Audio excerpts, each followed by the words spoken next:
Et il y en a un qui reste chez lui, obligé aussi, mais grand sportif. Comment fait-il pour garder la forme, se dépenser? C'est Alexis Vuillermoz, coureur cycliste, qui est au téléphone avec nous.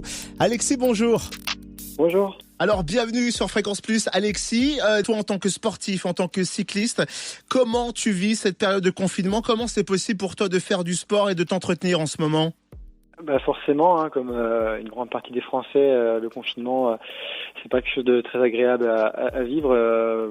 Surtout que dans mon cas, je suis sportif, mais c'est aussi ma passion, donc forcément, c'est énormément de travail et d'envie, on va dire, de pratiquer ma discipline. Donc, je vais beaucoup travailler, que ce soit sur les quantités d'entraînement, sur les heures passées, sur la diététique, sur l'hygiène de vie, pour arriver en forme en début de saison. Malheureusement, le confinement est arrivé, le Covid-19 est arrivé, c'est un événement qui surplante, on va dire, l'univers sportif, donc forcément un grand coup d'arrêt sur ma saison, mais on va essayer de positiver en se disant que c'est la fraîcheur qu'on accumule pour le reste de la saison. Alors, c'est vrai que tout est en suspens. Toi, globalement, une journée type en mode confinement, ça donne quoi chez toi, Alexis ?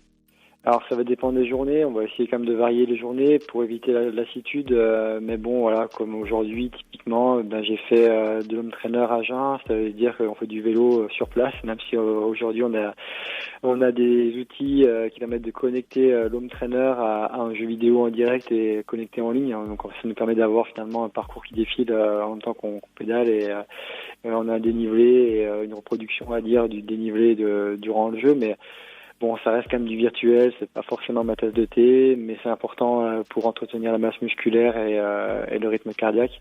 Ensuite, petit déjeuner. Ensuite, j'ai été courir parce que la course à pied, ça reste le sport autorisé dans un rayon d'1 kilomètre et dans la limite d'1 heure par jour. Donc, après, cela dit, 1 heure par jour de course à pied, pour moi, c'est déjà beaucoup, je n'irai pas au-delà même en dehors de ça parce qu'il y a quand même des risques de blessures au niveau tendineux, donc pour un cycliste qui n'est pas forcément musclé pour courir plus d'1 heure, donc de toute manière le rayon d'1 kilomètre pour moi et 1 heure c'est pas forcément une grosse contrainte. Après forcément on prépare le repas, on prépare beaucoup plus qu'avec le confinement, que quand on a moins le temps. On va vraiment faire du maison et avec des produits de qualité. On travaille en étroite collaboration avec un micro-nutritionniste dans l'équipe et une nutritionniste, donc ils sont deux pour nous aiguiller, nous conseiller et apporter les meilleurs aliments possibles pour ce confinement de manière à pas prendre de poids et en comblant un peu aussi les carences qu'on a pu avoir durant l'hiver.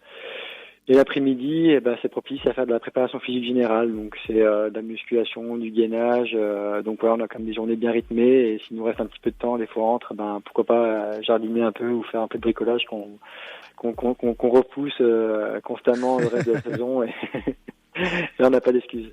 Et alors, du coup, Alexis, c'est vrai qu'on ne sait pas quand tout cela va s'arrêter, si on va être déconfiné, à quel moment. Est-ce que toi, tu as peur qu'un événement comme le Tour de France, qui est mondial, qui est planétaire, ne soit pas comme avant, soit annulé? Est-ce que pour les prochaines courses, est-ce que tu as peur qu'on ne puisse plus vous voir sur un vélo et sur nos routes? Oui, c'est sûr que si le Tour de France n'a pas lieu, ça serait un retentissement et un choc pour le monde du cyclisme, que ce soit un choc sportif, parce que en tant que coureur, c'est quand même l'attraction principale de notre saison et on est professionnel, on est finalement une profession du spectacle quelque part, on est salarié en CDD.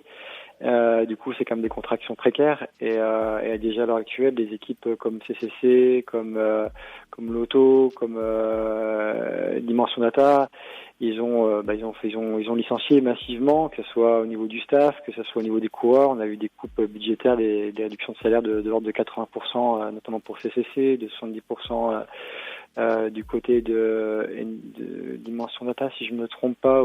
Il y avait énormément de réduction budgétaire de toutes parts, à effet média et effet plus long terme. C'est vrai que si ces partenaires-là, parce que nous finalement on vend du spectacle, donc on est des communicants, on vend de l'espace publicitaire, on va dire, à ces sponsors-là, et si ces sponsors n'ont pas justement le retour sur image espéré, ils se retirent, ils se désengagent. C'est déjà le cas des CCC qui était en contrat pendant 2 ans et qui veut déjà arrêter son contrat prématurément et trouver un accord amiable pour arrêter le partenariat. Donc forcément, c'est énormément de coureurs, de staff. Il faut savoir qu'une équipe professionnelle World Tour, ça représente environ 80 salariés. Donc voilà, forcément, le cycliste aussi paye un lourd tribut à ce niveau-là. Et sans Tour de France, c'est sûr qu'on verra, on risque de voir en cascade ce type de plan de licenciement massif. Merci beaucoup, Alexis Vuillermoz.